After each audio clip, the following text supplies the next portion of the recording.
Hi, this is Linda with Overbrook Quilt Connection, and I'm here to do the demo for block 11 of the Illusions Sampler. This month, we're doing lots of half square triangles, so I won't bore you with that, but once again, we're making two sets of half square triangles, or 4 half square triangles of each of the 4 colors that we're using. And once again, we're only using 3 of them. And I know by now you probably have quite an assortment of leftover half square triangles or leftover triangles or whatever, but I guess do with them what you want, because I don't think we're ever going to use them. All right, so you'll be making your half square triangles. You'll be trimming or squaring them up or trimming them down to 2.5 inches. All right, then the next thing we're doing is making these little utility or whatever kind of units, which we made for the first time in month 2. So it's sewing a triangle onto one side. I like to trim off the little tip, and I didn't bring my bigger scissors, so that one will work. And then you put your second one on here and sew that seam, and you end up with this kind of a unit.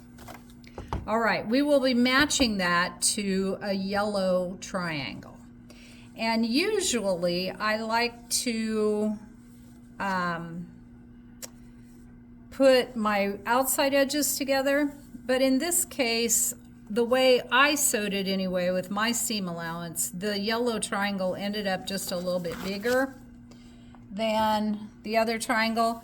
So in this case, I actually lined up the outside edge, or the inside edge, although as you can see, mine didn't line up perfectly. Mine was just a little wavy. Okay, so then you sew that seam, and again, you want to stay on the outside of that intersection so you don't cut off your point, and you'll press it towards the yellow. Now I left my ruler.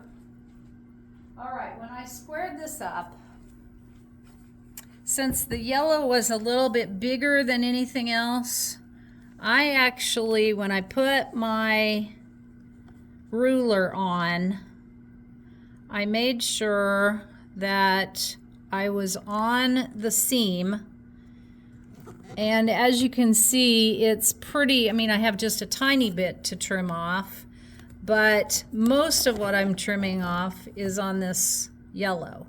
So I would trim that, and then of course turn it around and do the other side, and once again, it's mostly what I'm trimming is going to be on this side. So that's why I lined it up a little bit differently, because I could tell this yellow was going to be bigger than the rest.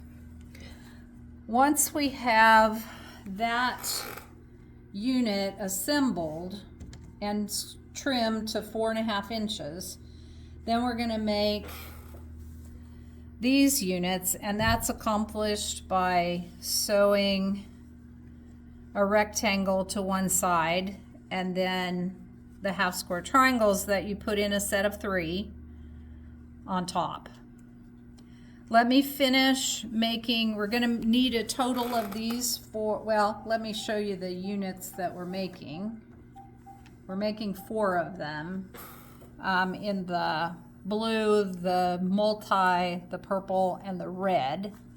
And they're going to end up making a big pinwheel effect. So let me finish that, and I'll come back and show you the center of the block when it's done. All right, I have finished the center of this block 11, and if you press it like the diagrams, everything will nest, all your seams will nest, everything goes together really nicely. I didn't really have any other tips about that. Just watch your pressing, and it all goes together. All right, our accent strips. Once again, we are doing the Tri-Rex squares that are 4.5 inches. If you, I don't know if you have a Tri-Rex ruler, if you want to use that. If you don't, then the papers for that were in block 4. You can make copies of those again. And they were in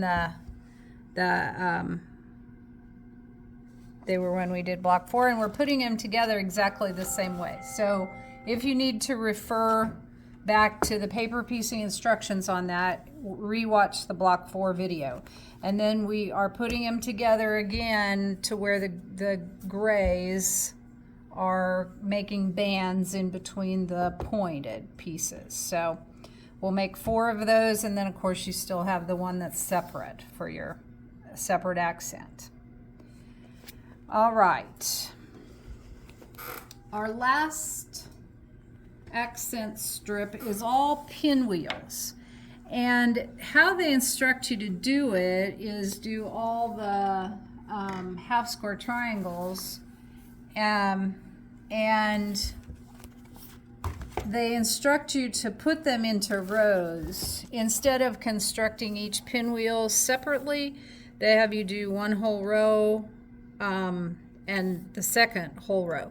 So I tried that because in my head I thought, oh no, I need to make those into pinwheels. But in reality, doing them in strips worked great, and everything matched up really nicely. So you're making all these half square triangles that you square up to 2.5 inches, and then yeah, then you make all those and you press them opposing directions so everything nests, and yeah, it was amazing how well they came together. So your second accent strip, yeah, it shouldn't be difficult. I mean, I feel like we've joined half square triangles enough in this project that I didn't need to hold your hand on that. I hope that that is the case, and I'm not letting you down on that. Let me finish putting this block together, and I'll come back and show you the finished block. All right, here is block 11 finished. There was not anything about it that was hard in putting the finishing together. Obviously your Tri-Rex pieces are not, straight a grain, so be careful as you're handling those, but otherwise it all went together just fine. And we will be back to show you block 12.